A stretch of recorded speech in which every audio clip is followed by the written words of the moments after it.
ಓಂ ಶ್ರೀ ಗುರುಭ್ಯೋ ನಮಃ. ಶ್ರೀರಾಮ ಜಯಂ ಶುಕ್ಲಾಂಬರಧರಂ ವಿಷ್ಣುಂ ಶಶಿವರ್ಣಂ ಚತುರ್ಭುಜಂ ಪ್ರಸನ್ನವದನಂ ಧ್ಯಾಯೇತ್ ಸರ್ವವಿಘ್ನೋಪಶಾಂತಯೇ. ನಮಸ್ಕಾರ ಮತ್ತು ಅಮರ ಭಾರತ ಚಾನೆಲ್ಗೆ ನಿಮ್ಮೆಲ್ಲರಿಗೂ ಸ್ವಾಗತ ಸುಸ್ವಾಗತ. ಈ ಒಂದು ವಿಡಿಯೋ ಸರಣಿಯಲ್ಲಿ 7ನೇ ಕ್ಲಾಸ್ ಸಂಸ್ಕೃತದ ಪಠ್ಯ ಪುಸ್ತಕವಾದಂಥ ದೀಪಕಂ ಎನ್ನುವ ಪುಸ್ತಕದ ಅಧ್ಯಯನವನ್ನ ಮಾಡೋಣ. ಈಗ ಮೊದಲನೇ ಪಾಠವಾದಂತಹ ವಂದೇ ಭಾರತ ಮಾತರಂ ಅನ್ನುವ ಪಾಠದ ಕನ್ನಡದ ವಿವರಣೆ.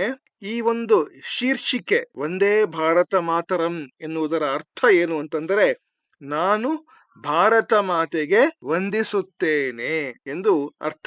ಯಾವ ಒಂದು ಅಧ್ಯಯನವನ್ನ ಪ್ರಾರಂಭಿಸುವಾಗಲೂ ದೇವತಾ ಪ್ರಾರ್ಥನೆಯಿಂದ ಪ್ರಾರಂಭಿಸುವುದು ನಮ್ಮ ಸಂಪ್ರದಾಯ. ಈ ಒಂದು ಅಧ್ಯಯನದಲ್ಲಿ ನಾವು ಪ್ರಾರಂಭಿಸುವುದು ಸರಸ್ವತಿಯ ಪ್ರಾರ್ಥನೆಯೊಂದಿಗೆ. ಯಾ ಕುಂದೇಂದು ತುಷಾರಹಾರ ಧವಲಾ ಯಾ ಶುಭ್ರವಸ್ತ್ರಾವೃತ ಯಾ ವೀಣಾವರದಂಡ ಮಂಡಿತಕರಾ ಯಾ ಶ್ವೇತ ಪದ್ಮಾಸನ ಯಾ ಬ್ರಹ್ಮಾಚ್ಯುತ ಶಂಕರ ಪ್ರಭೃತಿಭಿರ್ದೇವೈ ಸದಾ ವಂದಿತಾ ಸಾ ಮಾಂ ಪಾತು ಸರಸ್ವತೀ ಭಗವತಿ ನಿಶೇಷಜಾಡ್ಯಾಪಹ. ಶುಕ್ಲಾಂ ಬ್ರಹ್ಮ ವಿಚಾರಸಾರ ಪರಮಾಂ ಆದ್ಯಾಂ ಜಗದ್ವ್ಯಾಪಿನೀಂ ವೇಣಾ ಪುಸ್ತಕಧಾರಿಣೀಮಭಯದಾಂ ಜಾಡ್ಯಾಂಧಕಾರಾಪಹಾಂ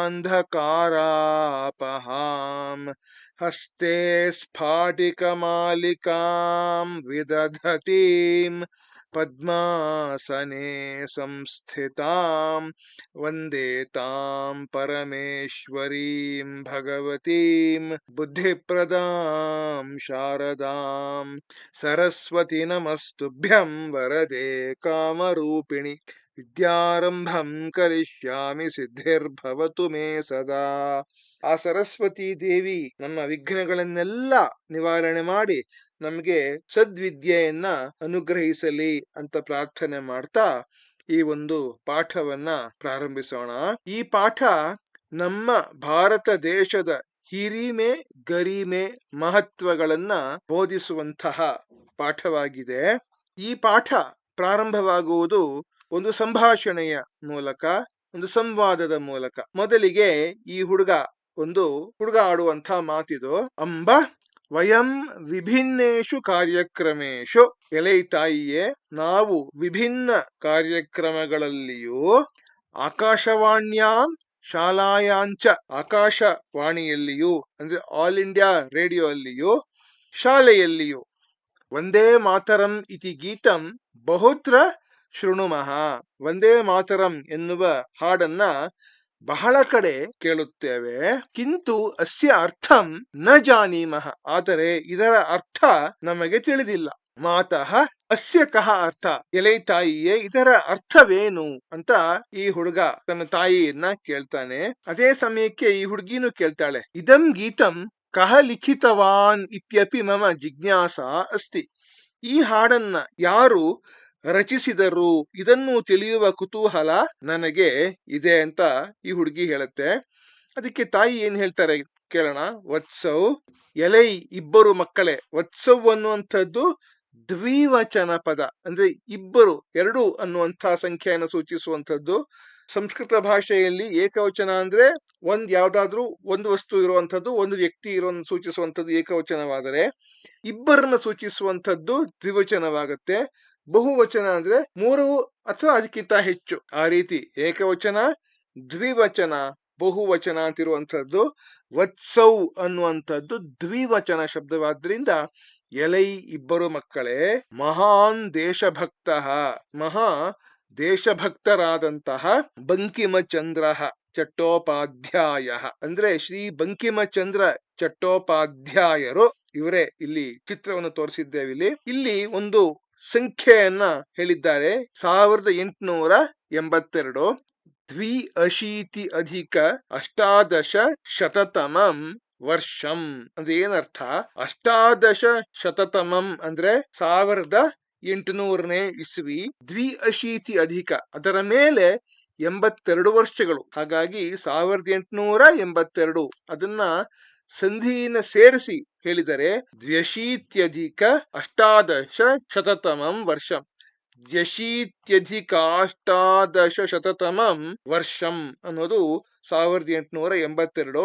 ಇಲ್ಲಿ ಹೇಳಿರುವಂತದ್ದು ದ್ವ್ಯಶೀತ್ಯಧಿಕ-1800 ವರ್ಷೆ, ಅಂದ್ರೆ 1882ನೇ ಇಸವಿಯಲ್ಲಿ ಆನಂದ ಮಠ ಇತಿ ನಾಮಕಂ ಉಪನ್ಯಾಸಂ ಲಿಖಿತವಾನ್. ಆನಂದ ಮಠ ಎನ್ನುವ ಕಾದಂಬರಿಯನ್ನ, ಕಥೆಯನ್ನ ರಚಿಸಿದರು. ವಂದೇ ಮಾತರಂ ಇತಿ ಗೀತಂ ತಸ್ಮಿನ್ ಏವ ಉಪನ್ಯಾಸೆ ವರ್ತತೆ. ವಂದೇ ಮಾತರಂ ಎನ್ನುವ ಹಾಡು ಈ ಕಾದಂಬರಿಯಲ್ಲಿ ಇದೆ. ವಂದೇ ಮಾತರಂ ಇತ್ಯಸ್ಯ ಅರ್ಥಃ ಅಸ್ತಿ ಯತ್ ಅಹಂ ಮಾತುಃ ವಂದನಂ ಕರೋಮಿ ಇತಿ. ವಂದೇ ಮಾತರಂ ಎನ್ನುವುದರ ಅರ್ಥ ಏನು ಅಂತಂದ್ರೆ, ನಾನು ತಾಯಿಗೆ ವಂದಿಸುತ್ತೇನೆ, ನಮಸ್ಕರಿಸುತ್ತೇನೆ ಎಂದು ಅಂಥೇಳಿ ತಾಯಿ ಹೇಳ್ತಾರೆ. ಮುಂದಕ್ಕೆ ಮಾತಃ ಇದಂ ಗೀತಂ ಕಸ್ಯಾಂ ಭಾಷಾಯಾಂ ಅಸ್ತಿ. ಎಲೈ ತಾಯಿಯೇ, ಈ ಹಾಡು ಯಾವ ಭಾಷೆಯಲ್ಲಿದೆ ಅಂತ ಈ ಮಗು ಕೇಳುತ್ತೆ. ಅದಕ್ಕೆ ತಾಯಿ ಹೇಳ್ತಾರೆ, ಪುತ್ರಿ ಏತತ್ ಗೀತಂ ಸಂಸ್ಕೃತಂ ಬಾಂಗ್ಲಾ ಚ ಇತಿ ಭಾಷಾದ್ವಯೇ ವರ್ತತೆ. ಎಲೈ ಮಗಳೇ, ಈ ಹಾಡು 2 ಭಾಷೆಗಳಲ್ಲಿದೆ. ಯಾವುದು ಅಂತಂದ್ರೆ ಸಂಸ್ಕೃತ ಹಾಗೂ ಬಂಗಾಳಿ, ಅಂದ್ರೆ ವಂಗ ಭಾಷೆ, ಬಾಂಗ್ಲಾ ಭಾಷೆ. ಅದಕ್ಕೆ ಈ ಮಗು ಕೇಳುತ್ತೆ, ಮಾತಃ ಎಲೈ ತಾಯಿಯೇ, ಅಸ್ಮಿನ್ ಗೀತೆ ವರ್ಣ್ಯ ವಿಷಯ ಕಹ ಅಸ್ತಿ. ಈ ಹಾಡಿನಲ್ಲಿ ವರ್ಣಿಸಲ್ಪಟ್ಟ ವಿಷಯವು ಯಾವುದು ಅಂತ ಕೇಳುತ್ತೆ. ಆಗ ತಾಯಿ ಹೇಳ್ತಾರೆ, ಪುತ್ರ ಅಸ್ಮಿನ್ ಗೀತೆ ಭಾರತ ಮಾತುಃ ಸ್ವರೂಪಸ್ಯ ರಮ್ಯಂ ವರ್ಣನಂ ಅಸ್ತಿ. ಎಲೈ ಮಗನೇ, ಈ ಹಾಡಿನಲ್ಲಿ ಭಾರತ ಮಾತೆಯ ಸ್ವರೂಪದ ಸುಂದರವಾದ ವರ್ಣನೆ ಇದೆ. ಮುಂದಕ್ಕೆ ಇದು ನಿಮ್ಮ ಪುಸ್ತಕದಲ್ಲಿ ಕೊಟ್ಟಂತಹ ಒಂದು ನಕ್ಷೆ. ಭಾರತ ಮಾತಾ ಪ್ರಾಚೀನಾನಿ ತೀರ್ಥಕ್ಷೇತ್ರಾಣಿ ನಗರಾಣಿ ಪವಿತ್ರಾಹ ನದ್ಯಃ ಶ್ರೇಷ್ಠಾಹ ಪರ್ವತಮಾಲಾಹ ಚ. ಅಂದ್ರೆ ಭಾರತ ಮಾತೆ ಪ್ರಾಚೀನ ತೀರ್ಥಕ್ಷೇತ್ರಗಳು, ನಗರಗಳು, ಪವಿತ್ರ ನದಿಗಳು ಹಾಗೂ ಶ್ರೇಷ್ಠ ಪರ್ವತ ಸಾಲುಗಳು ಅಂತ ಹೇಳಿ ಇಲ್ಲಿ ಒಂದು ಪಟ್ಟಿಯನ್ನ ಕೊಟ್ಟಿದ್ದಾರೆ. ಅದನ್ನ ಓದೋಣ. ಅಯೋಧ್ಯ, ಮಥುರಾ, ಹರಿದ್ವಾರಂ, ಕಾಶಿ, ಕಾಂಚಿ, ಅವಂತಿಕಾ, ವೈಶಾಲಿ, ದ್ವಾರಿಕಾ, ಪುರಿ, ಗಯಾ, ಪ್ರಯಾಗರಾಜ, ಪಾಟಲೀಪುತ್ರಂ, ವಿಜಯನಗರಂ, ಇಂದ್ರಪ್ರಸ್ಥಂ, ಸೋಮನಾಥ, ಅಮೃತಸರ, ಅಮರನಾಥ, ಲಾಮಾಯುರುಃ, ವೈಷ್ಣವದೇವಿ, ಜ್ವಾಲಾಮುಖಿ, ಕೇದಾರನಾಥ, ಬದ್ರೀನಾಥ, ಜ್ಯೋತಿರ್ಮಠ, ಕುರುಕ್ಷೇತ್ರಂ, ಸಮ್ಮೇತ ಶಿಖರಂ, ವೈದ್ಯನಾಥ, ನವದ್ವೀಪ, ಕಾಮಾಖ್ಯ, ತವಾಂಗ, ಪರಶುರಾಮಕುಂಡಂ, ಸನಾಮಹಿ, ತ್ರಿಪುರಸುಂದರಿ, ಭೋರಮದೇವ, ಭದ್ರಾಚಲಂ, ಶ್ರೀಶೈಲಂ, ತಿರುಪತಿ, ತಿರುವನ್ನಾಮಲಯ, ಶ್ರೀರಂಗಂ, ರಾಮೇಶ್ವರಂ, ಕನ್ಯಾಕುಮಾರಿ, ಶಬರಿಮಲಯ, ಶೃಂಗೇರಿ, ರಜತಪೀಠಪುರಂ, ಗೋಮಂತಕಂ, ಕೂಡಲಸಂಗಮಃ, ಪಾಂಡುರಂಗಪುರಂ, ಭೀಮಶಂಕರಃ, ತ್ರ್ಯಂಬಕೇಶ್ವರಂ, ಘುಷ್ಮೇಶ್ವರಂ, ಓಂಕಾರೇಶ್ವರಂ, ಪದಲಿಪ್ತಪುರಂ, ನಾಗೇಶ್ವರಂ, ಅರ್ಬುದಗಿರಿ, ಅಜಯ ಮೇರುಃ. ಮುಂದಕ್ಕೆ ಅಂಬ ಏತಸ್ಯ ಗೀತಸ್ಯ ಕಿಂ ವೈಶಿಷ್ಟ್ಯಂ. ಎಲೆ ತಾಯಿಯೇ, ಈ ಹಾಡಿನ ವೈಶಿಷ್ಟ್ಯವೇನು ಅಂತ ಕೇಳುತ್ತೆ ಈ ಮಗು. ತಾಯಿ ಹೇಳ್ತಾರೆ, ಬಾಲೌ, ಎಲೈ ಇಬ್ಬರು ಮಕ್ಕಳೇ, ಸ್ವತಂತ್ರತಾಯಾ ಆಂದೋಲನೆ, ಸ್ವಾತಂತ್ರ್ಯದ ಆಂದೋಲನದಲ್ಲಿ ಸರ್ವೇ ದೇಶಭಕ್ತಾ, ಎಲ್ಲ ದೇಶಭಕ್ತರು, ಏತತ್ ಗೀತಂ ಮಂತ್ರಂ ಇವ ಗಾಯಂತಿ ಸ್ಮ, ಈ ಹಾಡನ್ನ ಒಂದು ಮಂತ್ರದ ಹಾಗೆ ಹಾಡುತ್ತಿದ್ದರು. ಸಂಪ್ರತಿ ಅಪಿ, ಈಗಿನ ದಿನಗಳಲ್ಲಿಯೂ ಸಹ, ಇದಂ ಗೀತಂ ಶ್ರುತ್ವಾ ಗೀತ್ವಾ ಚ, ಈ ಹಾಡನ್ನು ಕೇಳಿ ಹಾಗೂ ಹಾಡಿ, ವಯಂ ಸರ್ವೇ ಭಾರತೀಯ, ನಾವು ಭಾರತೀಯರೆಲ್ಲರೂ ಕೂಡ ಪ್ರೇರಿತಾಹ ಭವಾಮಹ, ಪ್ರೇರಿತರಾಗುತ್ತೇವೆ, ಅಂದ್ರೆ ಸ್ಫೂರ್ತಿಯನ್ನ ಪಡೆಯುತ್ತೇವೆ ಅಂತ ಹೇಳ್ತಾರೆ ತಾಯಿ. ಮುಂದಕ್ಕೆ ಮಾತಃ ವಂದೇ ಮಾತರಂ ಇತಿ ಗೀತಸ್ಯ ಅರ್ಥಃ ಇತಿಹಾಸಃ ಚ ಕಿಯಾನ್ ಮಹಾನ್ ಅಸ್ತಿ ಖಲು. ಎಲೆ ತಾಯಿಯೇ, ವಂದೇ ಮಾತರಂ ಎನ್ನುವ ಹಾಡಿನ ಅರ್ಥವು ಹಾಗೂ ಇತಿಹಾಸವು ಇದು ನಿಜವಾಗಿ ಎಷ್ಟು ಮಹತ್ತರವಾಗಿದೆ ಅಂತ ಹೇಳಿ ಈ ಮಗು ಉದ್ಗಾರ ಮಾಡುತ್ತೆ. ಅದಕ್ಕೆ ಈ ಮಗು ಹೇಳೋದು, ಅಂಬ ಎಲೆ ತಾಯಿಯೇ, ಆವಾಂ ಅಸ್ಮಾಕಂ ರಾಷ್ಟ್ರಧ್ವಜಸ್ಯ ವಿಷಯೇ ಅಪಿ ಕಿಂಚಿತ್ ಜ್ಞಾತುಂ ಇಚ್ಛಾವಹ. ನಾವಿಬ್ಬರು ನಮ್ಮ ರಾಷ್ಟ್ರಧ್ವಜದ ಬಗ್ಗೆಯೂ ಸ್ವಲ್ಪ ತಿಳಿಯಲು ಬಯಸುತ್ತೇವೆ, ಇಚ್ಛಿಸುತ್ತೇವೆ. ಅದಕ್ಕೆ ತಾಯಿ ಹೇಳ್ತಾರೆ, ಸಾಧು, ಒಳ್ಳೆಯದು. ಅಧುನಾ ವಯಂ ಭಾರತ ಮಾತುಃ ತ್ರಿವರ್ಣ ಧ್ವಜಸ್ಯ ಚ ವಿಷಯೇ ಜಾನೀಮಃ. ನಾವೀಗ ಭಾರತ ಮಾತೆಯ ಹಾಗೂ ತ್ರಿವರ್ಣ ಅಂದ್ರೆ 3 ಬಣ್ಣಗಳ ಬಾವುಟದ ಬಗ್ಗೆಯೂ ತಿಳಿದುಕೊಳ್ಳೋಣ. ಈಗ ಪಾಠ ಪ್ರಾರಂಭವಾಗುತ್ತೆ. ಏಷಾ ಅಸ್ಮಾಕಂ ವತ್ಸಲ ಭಾರತ ಮಾತಾ. ಇವಳು ನಮ್ಮ ಸ್ನೇಹಮಯಿ ಭಾರತ ಮಾತೆ. ಅಹೋ ಅಸ್ಮಾಕಂ ಭಾರತ ಮಾತುಃ ಮಾಹಾತ್ಮ್ಯಂ. ಆಹಾ, ಎಷ್ಟು ದೊಡ್ಡದು ನಮ್ಮ ಭಾರತ ಮಾತೆಯ ಮಹತ್ವ. ಸಾಕ್ಷಾತ್ ಪರ್ವತರಾಜ ಹಿಮಾಲಯ ಮುಕುಟ ರೂಪೇಣ ಅಸ್ಯಾಹ ಮಸ್ತಕೆ ಶೋಭತೆ. ಸಾಕ್ಷಾತ್ ಪರ್ವತರಾಜನಾದ ಹಿಮಾಲಯವು ಇವಳ ಮಸ್ತಕದ ಅಂದ್ರೆ ಶಿರಸ್ಸಿನ ಅಂದ್ರೆ ತಲೆಯ ಮೇಲೆ ಕಿರೀಟದಂತೆ ಶೋಭಿಸುತ್ತಿದೆ. ಅಂದ್ರೆ ನಮ್ಮ ದೇಶದ ಉತ್ತರ ಭಾಗದಲ್ಲಿ ಮೇಲೆ ಹಿಮಾಲಯ ಪರ್ವತ ಶ್ರೇಣಿ ಹಿಂಗೆ ಬರುತ್ತಲ್ವೇ, ಅದು ಕಿರೀಟದ ಹಾಗಿದೆ ಅಂತ ಹೇಳಿ ಈ ವಾಕ್ಯ ಹೇಳ್ತಾ ಇದೆ.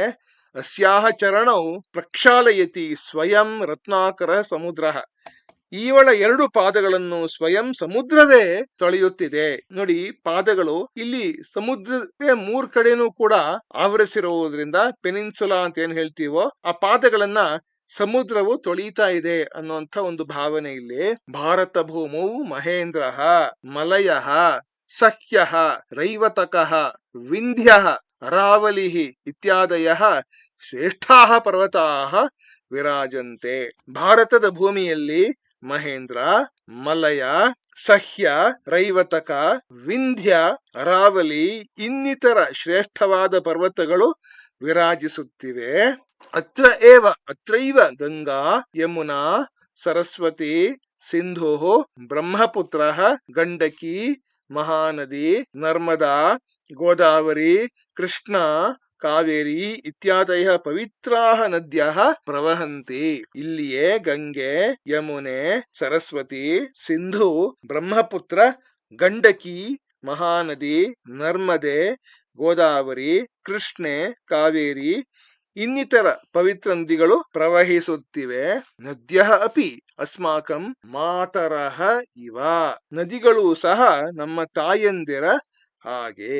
ಮುಂದಕ್ಕೆ ಅಯೋಧ್ಯ, ಮಥುರಾ, ಹರಿದ್ವಾರಂ, ಕಾಶಿ, ಕಾಂಚಿ, ಅವಂತಿಕಾ, ವೈಶಾಲಿ, ದ್ವಾರಿಕಾ, ಪುರಿ, ಗಯಾ, ಪ್ರಯಾಗ, ಪಾಟಲೀಪುತ್ರಂ, ವಿಜಯನಗರಂ, ಇಂದ್ರಪ್ರಸ್ಥಂ, ಸೋಮನಾಥ, ಅಮೃತಸರ ಇತ್ಯಾದೀನಿ ಮಂಗಲಾನಿ ತೀರ್ಥಕ್ಷೇತ್ರಾಣಿ ನಗರಾಣಿ ಚ ಭಾರತ ಭೂಮೌ ಏವ ಸುಶೋಭಂತೆ. ಈ ತೀರ್ಥಕ್ಷೇತ್ರಗಳು ಯಾವುವು ಅಂತಂದ್ರೆ ಅಯೋಧ್ಯೆ, ಮಥುರಾ, ಹರಿದ್ವಾರ, ಕಾಶಿ, ಕಾಂಚಿ, ಅವಂತಿಕಾ ಅಂದ್ರೆ ಉಜ್ಜಯಿನಿ, ವೈಶಾಲಿ, ದ್ವಾರಿಕಾ, ಪುರಿ, ಗಯಾ, ಪ್ರಯಾಗ, ಪಾಟಲಿಪುತ್ರ, ವಿಜಯನಗರ, ಇಂದ್ರಪ್ರಸ್ಥ, ಸೋಮನಾಥ, ಅಮೃತಸರ ಇತ್ಯಾದಿ ಮಂಗಳಮಯ ತೀರ್ಥಕ್ಷೇತ್ರಗಳು, ನಗರಗಳು ಭಾರತ ದೇಶದ ಭೂಮಿಯಲ್ಲಿಯೇ ಚೆನ್ನಾಗಿ ಶೋಭಿಸುತ್ತವೆ. ಏತೇಷಾಂ ತೀರ್ಥಕ್ಷೇತ್ರಾಣಾಂ ಧೂಲಿಂ ಲಲಾಟೆ ಸ್ಥಾಪಯಿತುಂ. ಈ ತೀರ್ಥಕ್ಷೇತ್ರಗಳ ಧೂಳನ್ನ ತಮ್ಮ ಹಣೆಗಳ ಮೇಲೆ ಹಚ್ಚಿಕೊಳ್ಳಲು ವಿವಿಧೇಭ್ಯ ಪ್ರದೇಶೇಭ್ಯ ವಿವಿಧ ಪ್ರದೇಶಗಳಿಂದ ಅಸಂಖ್ಯಾತ ಜನರು ಆಗಮಿಸುತ್ತಾರೆ. ಅಂದ್ರೆ ಈ ತೀರ್ಥಕ್ಷೇತ್ರಗಳ ಪವಿತ್ರವಾದ ಧೂಳನ್ನ ನನ್ನ ಹಣೆ ಮೇಲೆ ನಾನು ಸ್ಥಾಪಿಸಿದರೆ ನನಗೆ ಮಂಗಳವಾಗುತ್ತೆ ಅನ್ನುವ ನಂಬಿಕೆ. ಭಾರತ ಮಾತುಃ ಹಸ್ತೆ ವಿಲಸತಿ ತ್ರಿವರ್ಣಯುತ ರಾಷ್ಟ್ರಧ್ವಜ. ಭಾರತ ಮಾತೆಯ ಕೈಯಲ್ಲಿ ತ್ರಿವರ್ಣಗಳಿರುವ ಅಂದ್ರೆ 3 ಬಣ್ಣಗಳು ಕೂಡಿರುವ ರಾಷ್ಟ್ರಧ್ವಜವು ವಿಲಸಿಸುತ್ತಿದೆ. ಅಹೋ ಅಸ್ಯ ಶೋಭಾ. ಆಹಾ, ಏನಿದರ ಶೋಭೆ, ಕಾಂತಿ, ಬೆಳಕು, ಹೊಳಪು. ಅಸ್ಮಿನ್ ರಾಷ್ಟ್ರಧ್ವಜೆ ಕೇಶರಃ. ಈ ರಾಷ್ಟ್ರಧ್ವಜದಲ್ಲಿ ಕೇಸರಿ ಬಣ್ಣ, ಶ್ವೇತಃ ಅಂದ್ರೆ ಬಿಳಿ ಬಣ್ಣ, ಹರಿತಃ ಚ ವರ್ಣಾಃ ವಿರಾಜಂತೆ ಹಾಗೂ ಹಸಿರು ಬಣ್ಣಗಳು ವಿರಾಜಿಸುತ್ತಿವೆ. ಧ್ವಜಸ್ಯ ಮಧ್ಯೆ ಸುಂದರಂ ನೀಲವರ್ಣಂ ಚಕ್ರಂ ಅಪಿ ಶೋಭತೆ. ಬಾವುಟದ ಮಧ್ಯದಲ್ಲಿ ಸುಂದರವಾದ ನೀಲಿ ಬಣ್ಣದ ಚಕ್ರವು ಶೋಭಿಸುತ್ತಿದೆ. ಧ್ವಜೇ ವಿರಾಜಮಾನಾಹ ವರ್ಣಾಹ. ಧ್ವಜದಲ್ಲಿ ರಾರಾಜಿಸುತ್ತಿರುವ ಬಣ್ಣಗಳು ಚಕ್ರಂಚ ಹಾಗೂ ಚಕ್ರವು ವಿಶಿಷ್ಟಂ ಸಂದೇಶಂ ಪ್ರಯಚ್ಛಂತಿ. ವಿಶೇಷವಾದ ಸಂದೇಶವನ್ನ ಕೊಡುತ್ತವೆ, ಅಂದ್ರೆ ಸೂಚಿಸುತ್ತವೆ ಅಂತ ಹೇಳಿ ಅರ್ಥ. ಮುಂದಕ್ಕೆ ತ್ರಿವರ್ಣ ಧ್ವಜಸ್ಯ ಊರ್ಧ್ವ ಭಾಗೆ. ತ್ರಿವರ್ಣ ಧ್ವಜದ ಅಂದ್ರೆ 3 ಬಣ್ಣಗಳ ಬಾವುಟದ ಮೇಲ್ಭಾಗದಲ್ಲಿ ವಿರಾಜತೆ ಕೇಸರ ವರ್ಣ. ಕೇಸರಿ ಬಣ್ಣವು ವಿರಾಜಿಸುತ್ತಿದೆ. ಏಷಃ ವರ್ಣ ತ್ಯಾಗ ಪರಂಪರಾಯಾಃ ಶೌರ್ಯ ಪರಂಪರಾಯಾಃ ಚ ಸೂಚಕಃ ಅಸ್ತಿ. ಈ ಬಣ್ಣವು ಅಂದ್ರೆ ಕೇಸರಿ ಬಣ್ಣವು ತ್ಯಾಗ ಪರಂಪರೆಯ ಹಾಗೂ ಶೌರ್ಯ ಪರಂಪರೆಯ ಸೂಚಕವಾಗಿದೆ. ಯೇ ಭಾರತ ಮಾತು ಆಜೀವನಂ ಸೇವಾಂ ಕೃತವಂತಹ.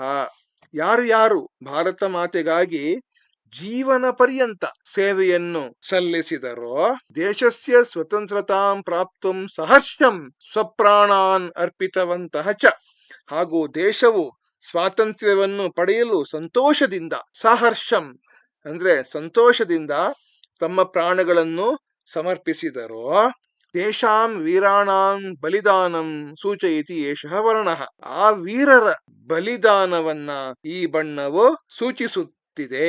ಜಯತು ಸೈನಿಕಃ ಇತಿ ವಕ್ತುಂ ಅಸ್ಮಾನ್ ಪ್ರೇರಯತಿ ಧ್ವಜಸ್ಥಿತಃ ಅಯಂ ಕೇಸರ ವರ್ಣಃ. ಸೈನಿಕನಿಗೆ ಜಯವಾಗಲಿ ಹೀಗೆ ಹೇಳಲು ಅಂದ್ರೆ ಘೋಷಿಸಲು ನಮ್ಮನ್ನು ಪ್ರೇರೇಪಿಸುತ್ತಿದೆ, ಅಂದ್ರೆ ಸ್ಫೂರ್ತಿ ಕೊಡಿಸುತ್ತಿದೆ ಬಾವುಟದಲ್ಲಿ ಇರುವ ಈ ಕೇಸರಿ ಬಣ್ಣವು. ಮುಂದಕ್ಕೆ ಕೃಷಕ ಬಾಂಧವಾಹ. ಅಂದ್ರೆ ನಮ್ಮ ರೈತ ಬಾಂಧವರು ಅಸ್ಮಾಕಂ ಭಾರತ ಭೂಮಿಂ ನಮ್ಮ ಭಾರತ ಭೂಮಿಯನ್ನು ಸರ್ವದಾ ಯಾವಾಗಲೂ ಸ್ವಸ್ವೇದ ಬಿಂದುಭಿಹಿ ತಮ್ಮ ಬೆವರಿನ ಹನಿಗಳಿಂದ ಸಿಂಚಂತಿ ಪ್ರೋಕ್ಷಿಸುತ್ತಿದ್ದಾರೆ, ಅಂದ್ರೆ ಚಿಮುಕಿಸುತ್ತಿದ್ದಾರೆ. ಅಂದ್ರೆ ಏನರ್ಥ? ಬಿಸಿಲಿನ ಬೇಗೆಯಲ್ಲಿ ದಿನವೆಲ್ಲ ಗದ್ದೆಗಳಲ್ಲಿ ಶ್ರಮ ಪಡುತ್ತಾ ಇದ್ದಾರೆ ಅಂತ ಹೇಳ್ತಿದೆ ಈ ವಾಕ್ಯ. ಏತೇಷಾಂ ಪರಿಶ್ರಮೇಣ ಏವ.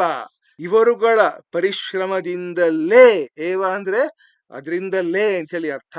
ಭಾರತ ಭೂಮಿ, ಭಾರತದ ಭೂಮಿಯು ಹರಿತ ವರ್ಣಮಯಿ ಹಸಿರು ಬಣ್ಣಮಯವಾಗಿ ಸಮೃದ್ಧ ಸಸ್ಯ ಶ್ಯಾಮಲಾಚ ಸಂಜಾತ ಸಮೃದ್ಧವಾಗಿ ಸಸ್ಯಗಳಿಂದ ಭರಿತವಾಗಿ ಉದ್ಭವಿಸಿದೆ.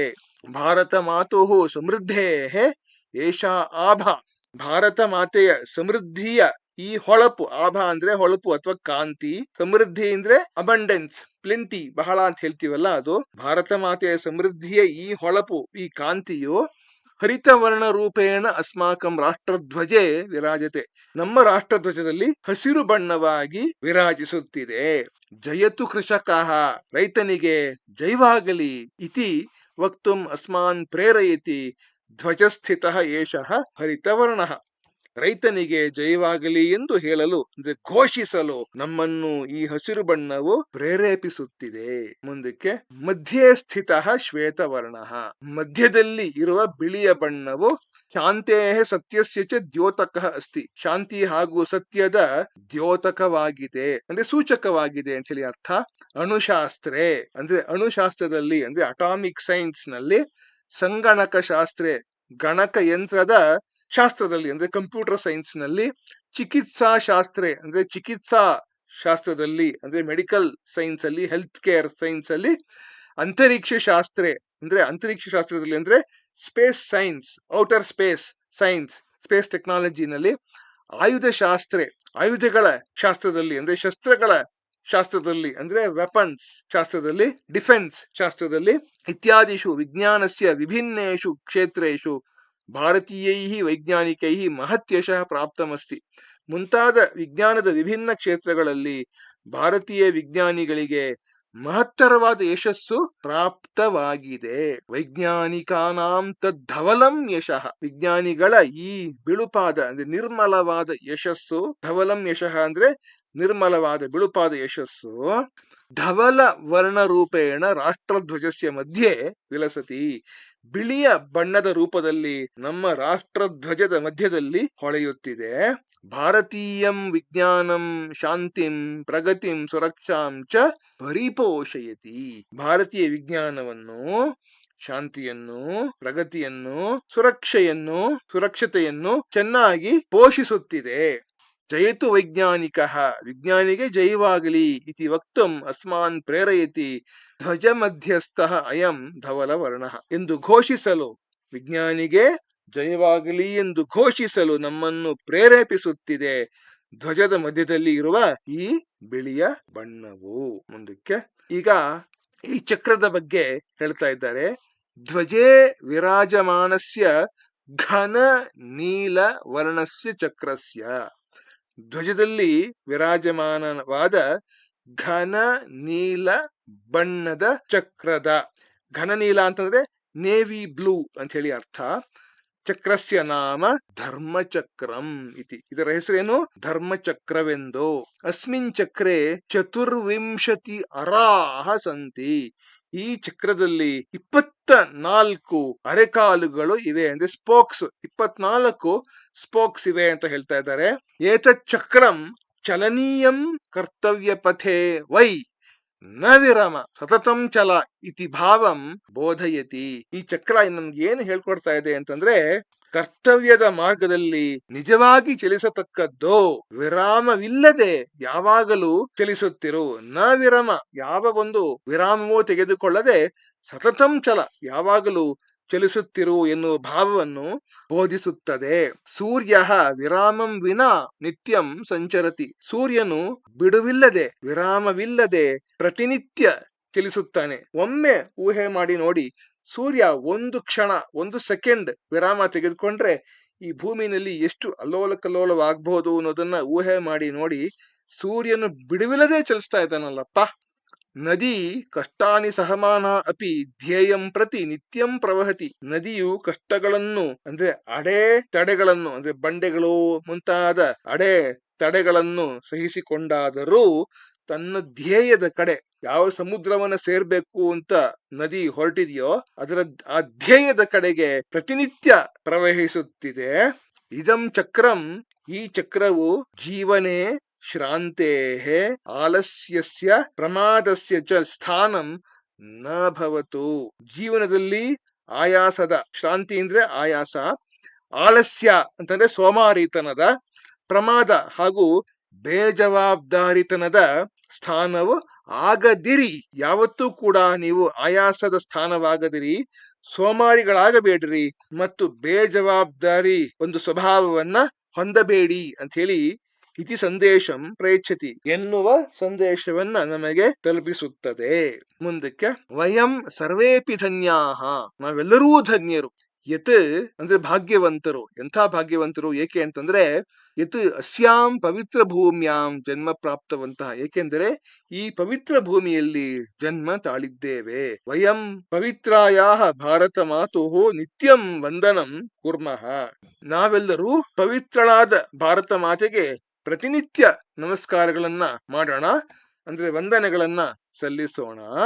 ಅಸ್ಯಾಹ ಗೌರವ ವರ್ಧನಾರ್ಥಂ ಚ ಪ್ರಯತ್ನಂ ಕುರ್ಮಃ, ಹಾಗೂ ಇವಳ ಗೌರವವನ್ನು ಹೆಚ್ಚಿಸಲು ಪ್ರಯತ್ನಿಸೋಣ. ಆಗಚ್ಚಂತು ಮಿಲಿತ್ವಾ ಸರ್ವೇ ಗಾಯಾಮಃ, ಬನ್ನಿ ನಾವೆಲ್ಲರೂ ಸೇರಿ ಹಾಡೋಣ. ವಯಂ ಬಾಲಕಾ ಭಾರತ ಭಕ್ತಾಃ, ವಯಂ ಬಾಲಿಕಾ ಭಾರತ ಭಕ್ತಾಃ, ವಯಂ ಹಿ ಸರ್ವೇ ಭಾರತ ಭಕ್ತಾಃ ಪೃಥಿವೀಂ ಸ್ವರ್ಗಂ ಜೇತುಂ ಶಕ್ತಾಃ.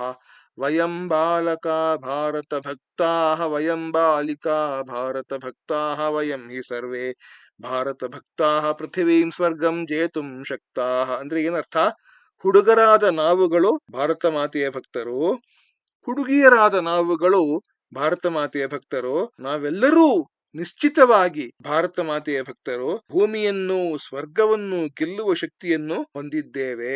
ಇದನ್ನೇ ನಾವು ನಮಗೆ ಗೊತ್ತಿರುವಂತಹ ಗೋವಿನ ಹಾಡು ಧರಣಿ ಮಂಡಲ ಮಧ್ಯದೊಳಗೆ ಅನ್ನೋ ಹಾಡಿನ ರಾಗದಲ್ಲಿ ಹಾಡಿದರೆ ಹೀಗ್ ಬರುತ್ತೆ. ಬಾಲಕರು ನಾವು ಭಾರತ ಭಕ್ತರು, ಬಾಲೆಯರು ನಾವು ಭಾರತ ಭಕ್ತರು, ಎಲ್ಲರೂ ನಾವು ಭಾರತ ಭಕ್ತರು, ಗೆಲ್ಲುವೆವು ಭುವಿ ಸಗ್ಗವಾ. ಇನ್ನು ನಾವು ಈ ಧರ್ಮಚಕ್ರ ಅನ್ನೋದನ್ನ ನಾವು ನೋಡಿದ್ವಿ. ಈ ಒಂದು ಮಧ್ಯದಲ್ಲಿರುವಂತ ನಮ್ಮ ಧ್ವಜದ ಮಧ್ಯದಲ್ಲಿ ಇರುವಂತಹ ಚಕ್ರಕ್ಕೆ ಧರ್ಮಚಕ್ರ ಅಂತ ಹೆಸರು ಅಂತ ನಾವು ನೋಡಿದ್ವಿ. ಧರ್ಮ ಅಂದ್ರೆ ಏನು ಅಂತ ಒಂದು ಸಂಕ್ಷಿಪ್ತವಾಗಿ ನೋಡೋಣ. ಧರ್ಮ ಎನ್ನುವ ಪದವನ್ನ ಸುಮಾರು 8 ಗಂಟೆ ಕಾಲದಷ್ಟು ನಾವು ವಿಸ್ತಾರವಾದ ಅರ್ಥವನ್ನು ನಾವು ಅಧ್ಯಯನ ಮಾಡಬಹುದು. ಆದರೆ ನಮ್ಗಿರುವ 1-2 ನಿಮಿಷಗಳಲ್ಲಿ ಧರ್ಮ ಅಂತ ಏನು ಅಂತ ನೋಡೋಣ. ಇದು ಪದ್ಮ ಪುರಾಣದಲ್ಲಿ ಬರುವಂತಹ ಶ್ಲೋಕ. ಇದು ಪದ್ಮ ಪುರಾಣ ಸುಮಾರು 5000 BCE ಆ ಒಂದು ಕಾಲಮಾನದ ಒಂದು ಪುರಾಣ ಅದು. ಶ್ರೂಯತಾಂ ಧರ್ಮ ಸರ್ವಸ್ವಂ ಶ್ರುತ್ವಾ ಚ ಅವಧಾರ್ಯತಾಂ ಆತ್ಮನಃ ಪ್ರತಿಕೂಲಾನಿ ಪರೇಶಾನ್ನ ಸಮಾಚರೇತ್ ಅನ್ನೋ ಶ್ಲೋಕ. ಇದರ ಅರ್ಥ ಹೀಗಿದೆ: ಧರ್ಮದ ಸಾರವೇನೆಂದು ಕೇಳಿ, ಶ್ರೂಯತಾಂ ಧರ್ಮ ಸರ್ವಸ್ವಂ, ಮತ್ತೆ ಕೇಳಿದ ನಂತರ ಶ್ರುತ್ವಾಚ ಅವಧಾರ್ಯತಾಂ, ಮನಸ್ಸಿನಲ್ಲಿ ಧರಿಸಿಕೊಳ್ಳಿರಿ, ಅಂದ್ರೆ ಜೀವನದಲ್ಲಿ ಅಳವಡಿಸಿರಿ, ಅಂದ್ರೆ ಪಾಲಿಸಿರಿ ಅಂತ ಅರ್ಥ. ಏನದು?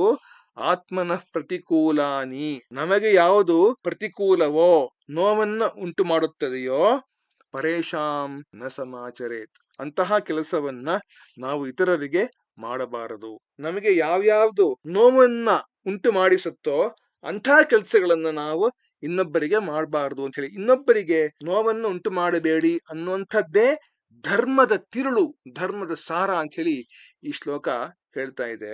ಈಗ ಶಬ್ದಾರ್ಥಾನ್ ಜಾನೀಮಃ ಅಂದ್ರೆ ಕಠಿಣ ಶಬ್ದಗಳ ಅರ್ಥಗಳನ್ನ ನೋಡೋಣ. ಒಂದೇ ಅಂದ್ರೆ ನಾನು ನಮಸ್ಕರಿಸುತ್ತೇನೆ, ವಂದಿಸುತ್ತೇನೆ ಅಂತ ಹೇಳಿ ಅರ್ಥ. ಆಲಿಂಗ್ಯ ಅಂದ್ರೆ ಆಲಿಂಗನ ಮಾಡಿ. ಬಹುತ್ರ ಅಂದ್ರೆ ಅನೇಕ ಕಡೆಗಳಲ್ಲಿ. ಶೃಣುಮಃ ಅಂದ್ರೆ ನಾವು ಕೇಳುತ್ತೇವೆ. ಜಿಜ್ಞಾಸ ಅಂದ್ರೆ ತಿಳಿದುಕೊಳ್ಳುವ ಬಯಕೆ, ಜ್ಞಾತುಂ ಇಚ್ಛಾ ಜಿಜ್ಞಾಸ ಅಂತ ಹೇಳಿ. ಉಪನ್ಯಾಸಂ ಅಂದ್ರೆ ಉಪನ್ಯಾಸವನ್ನು. ರಮ್ಯಂ ಅಂದ್ರೆ ಸುಂದರವಾದದ್ದು. ಆಂದೋಲನೆ ಅಂದ್ರೆ ಚಳುವಳಿಯಲ್ಲಿ. ವತ್ಸಲ ಅಂದ್ರೆ ಸ್ನೇಹಪೂರ್ವಕವಾದ. ಮಹಾತ್ಮ್ಯಂ, ಮಾಹಾತ್ಮ್ಯಂ ಅಂದ್ರೆ ಮಹಾತ್ಮೆ. ಮುಕುಟ ರೂಪೇಣ ಅಂದ್ರೆ ಕಿರೀಟದ ಹಾಗೆ. ಪರ್ವತರಾಜ ಪರ್ವತಗಳ ರಾಜ. ರತ್ನಾಕರ ಸಮುದ್ರ. ತೀರ್ಥಕ್ಷೇತ್ರಾಣಿ ತೀರ್ಥಕ್ಷೇತ್ರಗಳು. ಧೂಲಿಂ ಧೂಳನ್ನು. ಲಲಾಟೆ ಹಣೆಯ ಮೇಲೆ. ವಿರಾಜಮಾನ ಹೊಳೆಯುತ್ತಿರುವ. ಸೂಚಕ ಸೂಚನೆ ಕೊಡುವ. ಕೇಶರ ವರ್ಣ ಕೇಸರಿ ಬಣ್ಣ. ಪ್ರಾಪ್ತುಂ ಪಡೆಯಲು. ವಕ್ತುಂ ಹೇಳಲು. ಕೃಷಕ ಬಾಂಧವಾಹ ನಮ್ಮ ರೈತ ಬಾಂಧವರು. ಸ್ವೇದ ಬಿಂದುಭಿ ಬೆವರು ಹನಿಗಳಿಂದ. ಸಿಂಚಂತಿ ಚಿಮುಕಿಸುತ್ತಾರೆ. ಸಸ್ಯಶ್ಯಾಮಲ ಸಸ್ಯಗಳಿಂದ ಸಮೃದ್ಧವಾದ. ಆಭಾ ಅಂದ್ರೆ ಕಾಂತಿ. ಅಣುಶಾಸ್ತ್ರೇ ಅಂದ್ರೆ ಅಣುಶಾಸ್ತ್ರದಲ್ಲಿ ಅಂದ್ರೆ ಅಟಾಮಿಕ್ ಸೈನ್ಸ್ ಅಲ್ಲಿ. ಆಯುಧಶಾಸ್ತ್ರ ಅಂದ್ರೆ ಆಯುಧ ಶಾಸ್ತ್ರದಲ್ಲಿ ಅಂದ್ರೆ ವೆಪನ್ರಿ ನಲ್ಲಿ. ಧವಲಂ ಅಂದ್ರೆ ಬಿಳಿ. ಘನ ನೀಲವರ್ಣ ವರ್ಣಸ್ಯ, ಘನ ನೀಲ ವರ್ಣಸ್ಯ ಅಂದ್ರೆ ಘನ ನೀಲ ಬಣ್ಣದ, ನೇವಿ ಬ್ಲೂ ಬಣ್ಣದ. ಅರಾಹ ಅಂದ್ರೆ ಅರೆಗಾಲುಗಳು. ಕರ್ತವ್ಯ ಪಥೆ ಅಂದ್ರೆ ಕರ್ತವ್ಯದ ಮಾರ್ಗದಲ್ಲಿ. ಸಹಮಾನ ಅಂದ್ರೆ ಸಹಿಸಿಕೊಳ್ಳುವ. ಶ್ರಾಂತೇಹೆ ಅಂದ್ರೆ ಆಯಾಸಗೊಂಡ. ಪ್ರಮಾದಸ್ಯ ಬೇಜವಾಬ್ದಾರಿತನದ. ಜೇತುಂ ಅಂದ್ರೆ ಗೆಲ್ಲಲು. ಈಗ ನಿಮ್ಮ ಪುಸ್ತಕದ ಪೀಠಿಕೆಯಲ್ಲಿ ಈ ರಾಷ್ಟ್ರಗೀತೆ ವಂದೇ ಮಾತರಮ್ಮನ್ನ ಹಾಕಿದ್ದಾರೆ. ಇದನ್ನು ನಾವು ನಮ್ಮ ಶಾಲೆಯಲ್ಲಿ ಹೈಸ್ಕೂಲ್ ನಲ್ಲಿ ನಾವು ಹಾಡ್ತಾ ಇದ್ವಿ ಪ್ರತಿನಿತ್ಯ. ನಿಮ್ಗೆ ಹಾಡಿ ತೋರಿಸ್ತೇನೆ.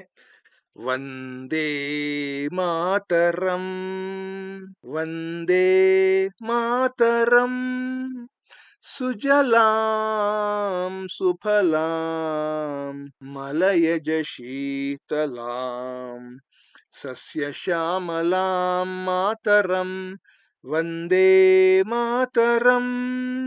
ಶುಭ್ರಜ್ಯೋತ್ಸ್ನಾ ಪುಲಕಿತಯಾಮಿನೀಂ ಫುಲ್ಲಕುಸುಮಿತ ದ್ರುಮದಲ ಶೋಭಿನೀಂ ಸುಹಾಸಿನೀಂ ಸುಮಧುರ ಭಾಷಿಣೀಂ ಸುಖದಾಂ ವರದಾಂ ಮಾತರಂ ವಂದೇ ಮಾತರಂ ವಂದೇ ಮಾತರಂ. ಪುಸ್ತಕದಲ್ಲಿ ಒಂದು ಪ್ಯಾರಾಗ್ರಾಫ್ ಅನ್ನ ಕೊಟ್ಟಿದ್ದಾರೆ. ವಂದೇ ಮಾತರಂ ಇತಿ ಗೀತಂ ಬಂಕಿಮ ಚಂದ್ರ ಚಟ್ಟೋಪಾಧ್ಯಾಯ ಮಹೋದಯೇನ ರಚಿತಸ್ಯ ಕಾವ್ಯಸ್ಯ ಆದಿಮಃ ಅಂಶಃ ಅಸ್ತಿ. ವಂದೇ ಮಾತರಂ ಎನ್ನುವ ಹಾಡು ಬಂಕಿಮಚಂದ್ರ ಚಟ್ಟೋಪಾಧ್ಯಾಯ ಮಹೋದಯರಿಂದ ರಚಿತವಾದ ಕಾವ್ಯದ ಆದಿಯ ಅಂಶವಾಗಿದೆ.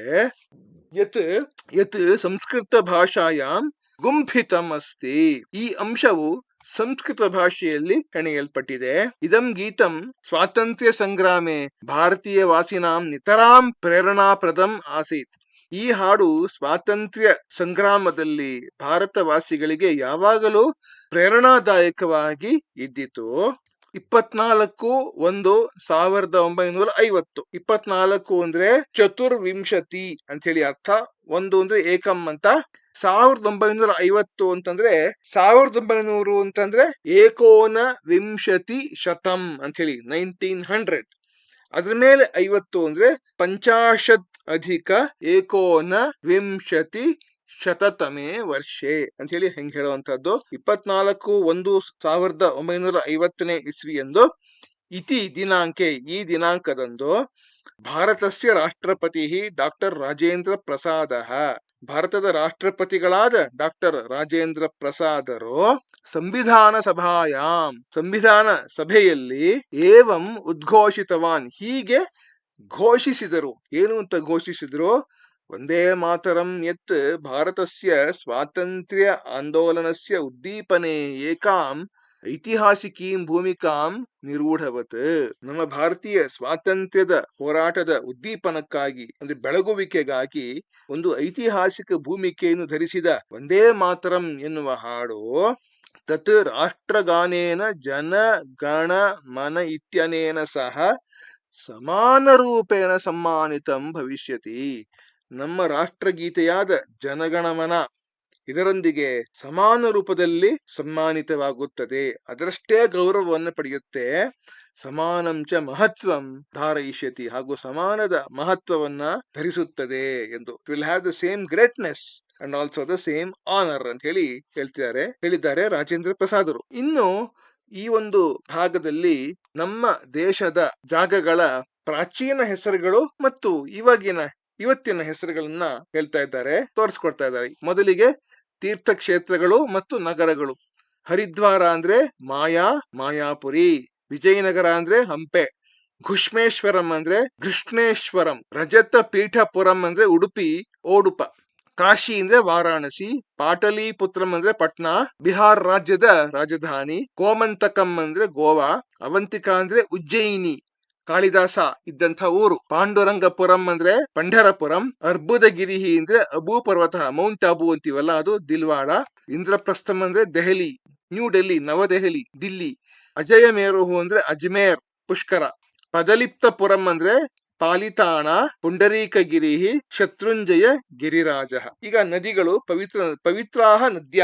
ಯಮುನಾ ಅಂದ್ರೆ ಕಾಲಿಂದಿ, ಸರಯೂಹು ಘಾಗರ, ಶುತುದ್ರಿಹಿ ಶತದ್ರು ಸತ್ಲೆಜ್ ನದಿ, ಶೋಣ ಅಂದ್ರೆ ಸೋನ್, ಪರುಷ್ಣಿ ಅಂದ್ರೆ ರಾವಿ, ಚರ್ಮಣ್ವತಿ ಚಂಬಲ್, ರೇವಾ ಅಂದ್ರೆ ನರ್ಮದಾ, ಗೋದಾ ಅಂದ್ರೆ ಗೋದಾವರಿ, ತಾಪಿ ಅಂದ್ರೆ ತಾಪ್ತಿ, ವೇತ್ರಾವತಿ ಅಂದ್ರೆ ಬೇತವ, ವಿತಸ್ತಾ ಅಂದ್ರೆ ಝೇಲಂ, ಕೌಶಿಕಿ ಅಂದ್ರೆ ಕೋಸಿ, ಗಂಗಾ ಜಾಹ್ನವಿ ಭಾಗೀರಥಿ ಅಲಕನಂದ, ಶಾರದಾ ಕಾಳಿ ಮಹಾಕಾಳಿ, ಗಂಡಕಿ ನಾರಾಯಣಿ ಸದಾ ನೀರ, ಚಂದ್ರಭಾಗ ಅಂದ್ರೆ ಅಸಿಕ್ನಿ ಚೀನಾಪ್. ಈಗ ಪರ್ವತ ಶ್ರೇಣಿಗಳು, ಮಹೇಂದ್ರಗಿರಿ ಅಂದ್ರೆ ಪೂರ್ವ ಘಾಟ ಪರ್ವತಮಾಲಾ ಅಂದ್ರೆ ಈಸ್ಟರ್ನ್ ಘಾಟ್ಸ್ ಅಂತೀವಲ್ಲ ಅದು, ರೈವತಕ ಅಂದ್ರೆ ಗಿರ್ನಾರ ಪರ್ವತಮಾಲಾ, ಸಹ್ಯಾದ್ರಿ ಅಂದ್ರೆ ಪಶ್ಚಿಮಿ ಘಾಟ ಪರ್ವತಮಾಲಾ, ಉಪರಿ ಭಾಗ ಅಂದ್ರೆ ವೆಸ್ಟರ್ನ್ ಘಾಟ್ಸ್ ಪಶ್ಚಿಮ ಘಟ್ಟಗಳ ಉತ್ತರದ ಭಾಗಗಳು, ಅರಾವಲಿ ಅಂತಂದ್ರೆ ಅರಾವಲಿ ಪರ್ವತಮಾಲಾ, ವಿಂಧ್ಯಾಚಲ ಅಂದ್ರೆ ವಿಂಧ್ಯ ಪರ್ವತಮಾಲಾ, ಮಲಯಾಚಲ ಅಂದ್ರೆ